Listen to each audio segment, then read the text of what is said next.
Primeiramente, queria agradecer o convite de estar aqui hoje realizando essa aula sobre constipação intestinal, um assunto que eu pessoalmente gosto bastante, é muito presente no nosso dia a dia, de todos nós que cuidamos do trato gastrointestinal. E é uma honra estar perto de pessoas que um dia me ensinaram e que hoje estão aqui do meu ladinho, ministrando outras aulas também.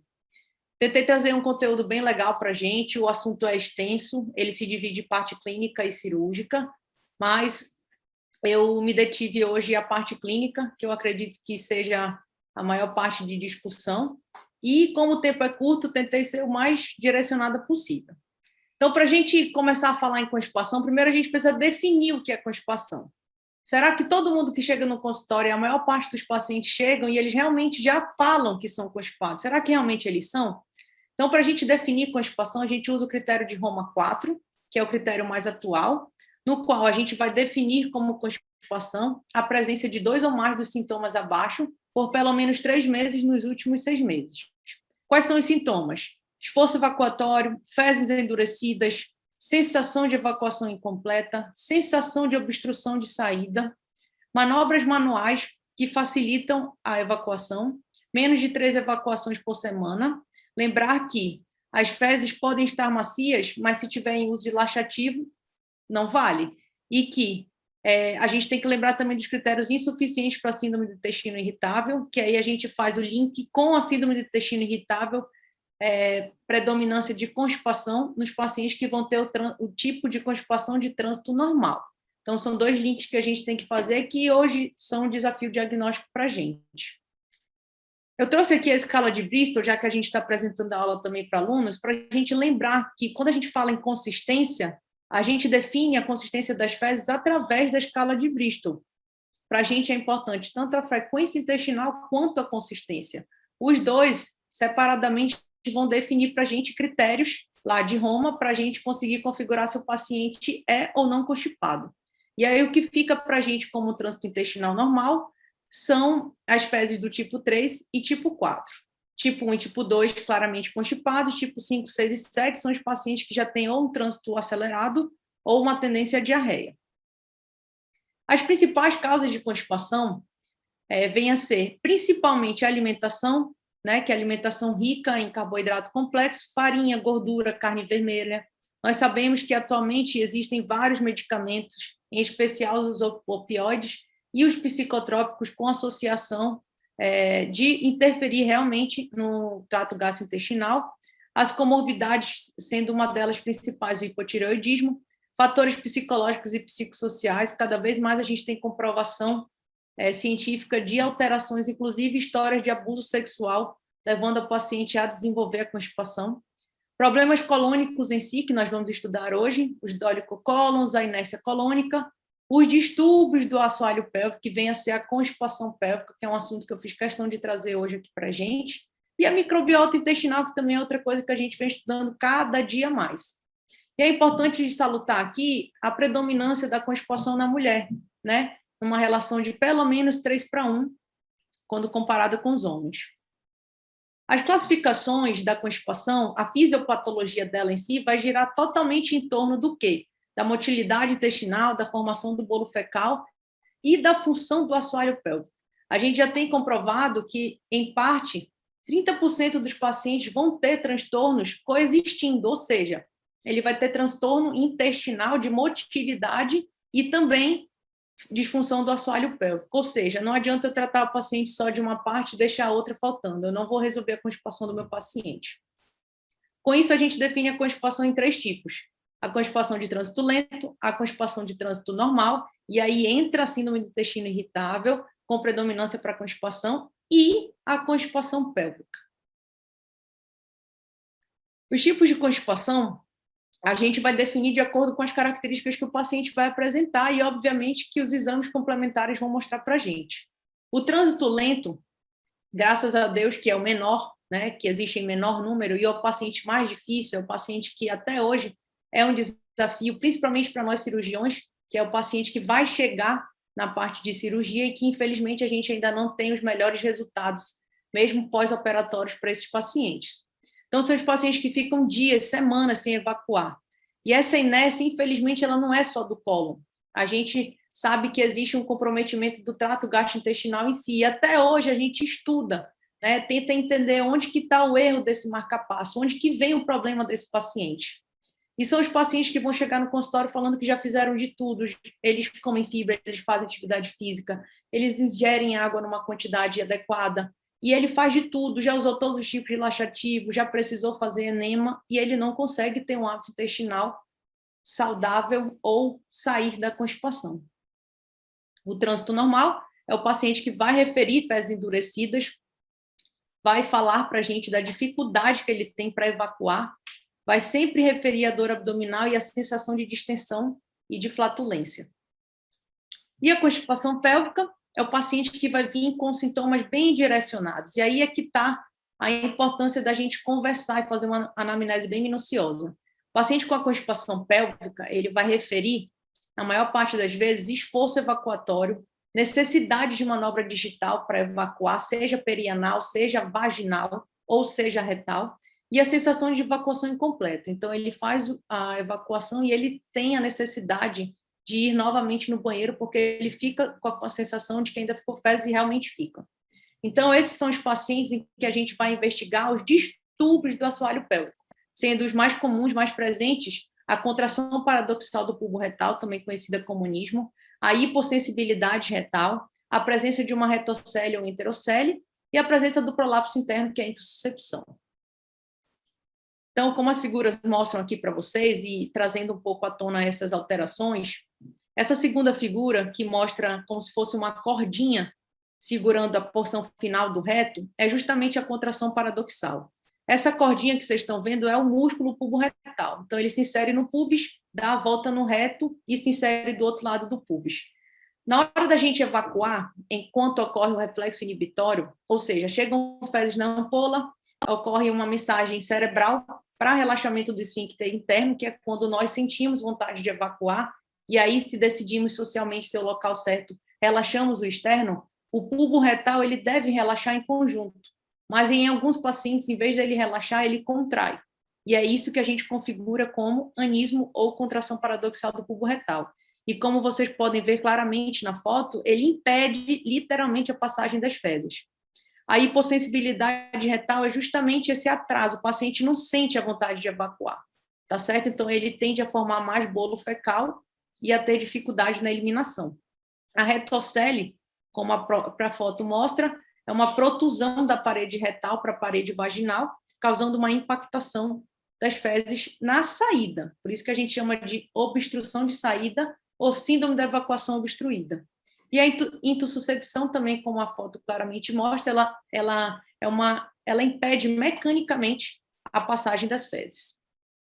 Então, como que eu vou investigar? O paciente já chega no consultório, já referindo ser constipado, já queixando, boa parte das vezes, tudo isso que a gente referiu, se ele não queixa, faz parte da nossa função, na hora da anamnese, fazer uma anamnese, uma coleta de história minuciosa e afastar, né, todos os sintomas, para que eu possa direcionar o meu tratamento. Então, é importantíssimo o diário de evacuação, saber a frequência, o aspecto das fezes, o calibre, se existe a necessidade de esforço ou não para evacuar, né, fazer um interrogatório sobre os alimentos ingeridos, líquidos, se existe uma prática de exercício regular na vida do paciente. Tem muito paciente que a gente pergunta se ele ingere bem fibra, ele fala que sim, mas quando você começa a perguntar, você percebe que ele não ingere nada de fibra, né? Quais são os sintomas associados? Se realmente tem algum sintoma de evacuação obstruída presente, se ele tem necessidade de esforço, se ele tem sensação de esvaziamento incompleto, se ele precisa usar os dedos para conseguir evacuar,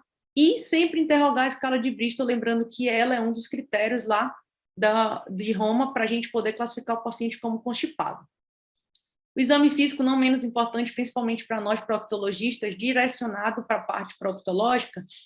No toque retal, a gente consegue já ver essa dissinergia, essa alteração do bulbo retal, essa contração involuntária. A gente pode perceber a presença da retocele, né? Lembrando também que 80% das mulheres têm retocele e são assintomáticas. Então, daí vem a importância da gente avaliar, mas sempre associar o sintoma clínico do paciente. E, através da manobra de Valsalva, a gente consegue ver se existe alguma outra alteração, sendo a mais comum nos pacientes constipados crônicos o descenso perineal. Então, como o próprio nome diz, a descida de vários órgãos pélvicos de todos os compartimentos que a gente pode ver. E eu trouxe um exame para a gente conseguir ver isso aí. Por fim, não menos importante também, já fazendo parte da investigação, os exames laboratoriais. Então, existem alterações orgânicas que nós já sabemos que comprovadamente têm uma associação direta com a ação, com a função do trato gastrointestinal. Então, os principais a serem investigados são níveis de cálcio, hormônio de tireoide, função renal, a glicemia. E aí, óbvio, né, que a coluna não é um exame laboratorial, mas eu fiz questão de colocar ele aqui para lembrar uma coisa. A colonoscopia, ela não é obrigatória em todo paciente que a gente está investigando. Lembrar que, se chega um paciente constipado comigo com mais de 45 anos de idade, eu vou pedir a colonoscopia como rastreio preventivo coloretal. Eu sou especialista em intestino e eu tenho essa obrigação. Mas isso não vai fazer parte direto da minha investigação. Outra coisa que é importante. Existe um sinal de alerta para câncer coloretal, que é a mudança repentina do hábito intestinal, que é o paciente que era constipado passa a ter diarreia, ou o paciente que tinha um hábito intestinal normal e passa a ter constipação. Esse paciente, eu preciso fazer a colonoscopia para descartar que tem alguma obstrução, que tem alguma lesão intrínseca, tá certo? Ou quando eu suspeito que possa haver alguma estenose em alguma parte do segmento colônico, e aí eu peço o exame para isso. E de exames complementares, o que a gente tem hoje em dia? A gente tem uma gama de exames, tá certo? E, obviamente, que a gente não vai pedir todos para os pacientes. Basicamente, a gente precisa estudar, como eu falei lá no início, o cólon e a pelve. Eu preciso ver se existem transtornos associados ou se são transtornos isolados para eu poder direcionar o melhor tratamento para o meu paciente. Então, eu trouxe aqui um pouco do que a gente tem hoje em dia, lembrando que, na prática clínica, a gente acaba usando um método de imagem e a manometria no retal, que é um exame importantíssimo para a gente, eu vou mostrar para vocês por quê. Então, vamos falar um pouquinho deles e vamos falar um pouquinho de cada um. A manometria no retal em si é um exame, e eu vou deixar rodar aqui o vídeo para a gente conseguir entender. Nós, proctologistas, realizamos esse exame, a gente insere uma sonda com um balão na ponta, no reto do paciente, na porção final do reto do paciente. Ele não precisa fazer preparo para realizar esse exame, tá certo? E fica passando água nos 8 canais que existem na sonda. Através disso, eu consigo ver as pressões existentes e eu consigo examinar a sensibilidade do reto do paciente, a complacência retal do paciente, a pressão do esfíncter interno, a pressão do esfíncter interno, eu avalio se existe a contração paradoxal do bulbo retal e também consigo avaliar um reflexo inibitório retonal, que, se a gente lembrar lá da parte investigatória, os pacientes em que eu suspeito de megacólon ou Chagas, ou que eu penso em doença de Richter-Sprung nas crianças, é importantíssimo pedir, tá? Então, manometria no retal é um exame completo, indolor, que a gente realiza de forma rápida no consultório, com o paciente, que traz todas essas informações para a gente. Eu trouxe aqui outras duas exemplificações para a gente. Como vocês podem ver nessa primeira foto, aqui é a manometria de um paciente, uma criança normal, tá certo? Ou seja, o reflexo inibitório retonal a gente testa insuflando o balão. Então, eu simulo a chegada das fezes na ampola retal. O que tem que acontecer de forma cerebral é o relaxamento, tá? Tem que relaxar a musculatura, ou seja, a pressão tem que cair pelo menos 20% da pressão de repouso do esfíncter interno. E aqui a gente vê que cai. Todas as vezes que foi insuflado 60 ml, 40 ml, 30 ml, até mesmo 20 ml, houve queda da pressão. E na criança com Richter-Sprung, com 60, nenhuma vez houve queda da pressão, não muda. Então, a manometria ajuda a gente a investigar esses pacientes. A outra parte que mostra para a gente a contração do bulbo retal é exatamente essa aqui. Eu peço para o paciente simular o esforço mínimo que ele faz na hora de evacuar, lembrando que não é para o paciente fazer esforço, mas eu peço para ele simular a evacuação. E quando ele evacua, o que eu espero, conforme a seta mostra aqui, é que ocorra uma queda de pressão, ou seja, que a musculatura relaxe e não que a musculatura contraia. Então, na manometria, eu já consigo ver isso, né? Então, eu já consigo determinar quem é meu paciente que minimamente tem um transtorno pélvico e que precisa desse tratamento também. Outro exame que a gente tem, a ultrassonografia endoanal, Essa que eu estou mostrando aqui para vocês é um médico com probe na mão. Esse é o probe do ultrassom 2D. Nós temos o ultrassom 3D também presente, mas em poucos estados do nosso país. E é um exame importantíssimo para a gente avaliar a parte mecânica. Como vocês podem ver, a gente vai poder ver as 3 porções do canal anal, o médio, o baixo e o superior, e, obviamente, todas as estruturas presentes nesses segmentos, né? Então, eu consigo ver o esfíncter anal interno e externo, consigo ver lesões, consigo ver o bulbo retal e consigo ver a presença de outras alterações, como, por exemplo, a retocele. Eu consigo, inclusive, dimensionar o tamanho da retocele. Outro exame importante e que eu acho que vale bem a pena frisar é o tempo de trânsito intestinal. Então, hoje, quando o paciente chega comigo no consultório, basicamente eu peço tempo de trânsito intestinal e peço a manometria para que eu possa dividir se o meu paciente ele tem trânsito lento, se ele tem constipação pélvica. A partir disso, eu já consigo manejar praticamente todos os meus pacientes, né? Um ou outro vai ter um tratamento mais individualizado ou específico pelas próprias alterações que eu vou achar no exame físico e que podem obrigatoriamente me fazer pedir outros exames. Mas 99% dos pacientes eu vou conseguir definir como o tipo de constipação com esses 2 exames. Então, como vocês podem ver, esse aqui é o tempo de trânsito intestinal com marcador radiopaco. O paciente ele vai ingerir uma cápsula, conforme mostra essa segunda foto aqui, com vários radiofármacos. Aqui a gente consegue ver ainda o raio-x comprovando, né, a deglutição do paciente com as cápsulas ainda no estômago. E, a partir disso, o exame vai ser realizado da seguinte forma. O paciente, então, existem vários protocolos, mas o mais comum é dar para o paciente a cápsula, ele vai ingerir os marcadores radiopacos e a gente vai bater raio-x ou no 3º e no 5º dia, ou no 4º e no 7º, como vocês estão vendo na foto. Inclusive, esse exame aqui é de uma paciente pessoal minha, de 11 aninhos, e a gente consegue ver que no 4º dia os radiofármacos ainda estavam todos no cólon direito, no 4º dia pós-ingestão, e que no 7º dia pós-ingestão, os radiofármacos estão todos na pelve. A gente, para interpretar esse exame, a gente traça uma linha dividindo o cólon direito, o cólon esquerdo e a porção reto-sigmoidiana, como vocês podem ver aqui nessa figura. E a interpretação que a gente tem é que, a partir do 5º dia, já tem que ter havido expulsão de boa parte dos radiofármacos. Se você ingerir só uma cápsula, a gente espera que você tenha a presença de 8 fármacos ainda. E se não houver expulsão, a gente vai avaliar onde que ficou a maior parte desses radiofármacos.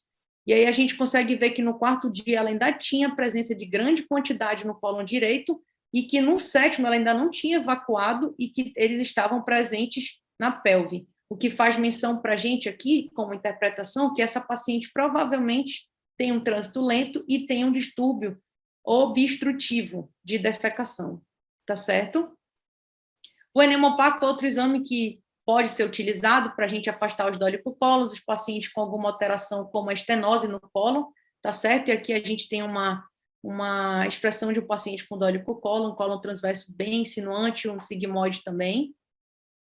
A cinedefecografia ou a ressonância, né, a defecorressonância, que é um exame não tão agradável de realizar para o paciente, mas que tem uma significância para a gente. Além disso, a gente sabe que tem um valor alto, né? Então isso realmente pode dificultar para o paciente. Aqui nessa primeira imagem, a gente vê uma anorretocele, protusão clara da parede retal para vaginal, e aqui nesse outro, além da gente ver a anorretocele, a gente vê o descenso perineal, ou seja, a gente vê todos os compartimentos literalmente descendo para a pelve da paciente. A eletromiografia é um exame pouco utilizado, vão ser em casos muito individuais, que vai ser realizado por um neurologista, e o teste respiratório também, apesar de existir há bastante tempo, não é muito aplicado na nossa prática. Então, atualmente, a gente tem várias diretrizes de tratamento, né? Vários guidelines ajudando a gente a conferir o melhor tratamento, melhor da qualidade de vida para esses pacientes. Tem o europeu, tem os que mostram para a gente os pacientes que passam da parte conservadora e aí chegam, né, na parte de tratamento cirúrgico. E cada vez mais a gente tem os guidelines ou artigos mostrando para a gente os tratamentos direcionados, ou seja, tratamentos de acordo com a causa do paciente. Então, nesse caso aqui, é um artigo bem interessante, mostrando para a gente o tratamento direcionado para os pacientes que têm constipação induzida por opioide. Então, vamos lá para o tratamento, vamos para o que interessa para a gente. E aí, obviamente, que não tinha como deixar de falar que, da parte de orientação, principalmente de refeição, a gente tem que saber o que está presente no paciente, né? A gente sabe que tem que combater a inapetência e tem que estimular refeições não copiosas, mas refeições com baixa presença de gordura, de carne vermelha e, por outro lado, com alta presença de fibra. A gente sabe que é necessário para a maior parte da população, isso não é uma regra, 25 a 35 gramas dia, né?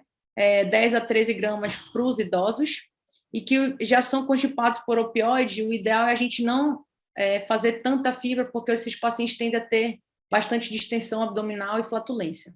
Presença da ingestão hídrica, importantíssima, lembrar da nossa função lá dos primórdios do trato gastrointestinal, da parte do intestino grosso, que é justamente a absorção disso, né? Dos prebióticos e dos probióticos, que cada vez mais a gente vem estudando, mas também lembrar que o prebiótico e o probiótico ele não pode estar presente no tratamento da constipação de forma crônica, até porque senão a gente atua justamente mexendo nessa simbiose colônica e a longo prazo a gente pode trazer alguns malefícios para os pacientes. Exercício físico, prática regular para estímulo do peristatismo colônico, para melhor esforço da musculatura de parede e para afastar o enfraquecimento de musculatura. Existem vários estudos falando da massagem, de acupuntura, principalmente pela ausência de efeitos adversos que eles trazem e de benefícios em alguns pacientes. O biofeedback e a fisioterapia, que é o tratamento para constipação pélvica, importantíssimo, né? Então, é uma fisioterapia na qual a gente faz sob avaliação eletromanométrica do paciente. Então, é o proctologista que faz. É preciso para os pacientes que têm síndrome de evacuação obstruída, e os pacientes apresentam resultados excelentes, 60% deles. Lembrar da parte psicológica, lembrar lá da anamnese, de saber o que causou isso para o paciente, se realmente não tem algum distúrbio psicológico ou psiquiátrico associado, para que a gente possa também tirar esse gatilho. E o que a gente tem de melhor atualmente, falar um pouquinho dos tratamentos mais novos, a neuromodulação sacral, menos invasivo, ainda não foi liberado nos Estados Unidos, mas tem vários estudos em outros países mostrando bons resultados e principalmente com poucas complicações. A colectomia parcial segmentar, que acaba ficando para pacientes bem individualizados, graças a Deus, que é a minoria, 18% dos pacientes que realmente não tem distúrbio evacuatório, não tem distúrbio motor alto, e infelizmente a gente ainda não tem bons resultados com a cirurgia, mas que muitas vezes traz uma melhora de qualidade de vida para os pacientes. Os estomas e as apendicostomias, então, nem se fala, casos extremos, principalmente em adultos, bem usados, são usados bem mais em crianças. Lembrar sempre de afastar distúrbios evacuatórios, você não vai conseguir tratar nenhum paciente constipado com distúrbio evacuatório se você não investigar isso, se você não der o diagnóstico e se você não fizer o tratamento correto. Boa parte desses distúrbios necessitam de tratamento cirúrgico específico, ou a maior parte vai ser direcionado para fisioterapia biofeedback. Então é isso, foi um prazer estar aqui com vocês, muito obrigado. Estou vendo aqui que eu me estendi bastante, mas é um assunto muito longo, e eu fico à disposição para perguntas, para dúvidas, e eu queria agradecer mais uma vez a oportunidade.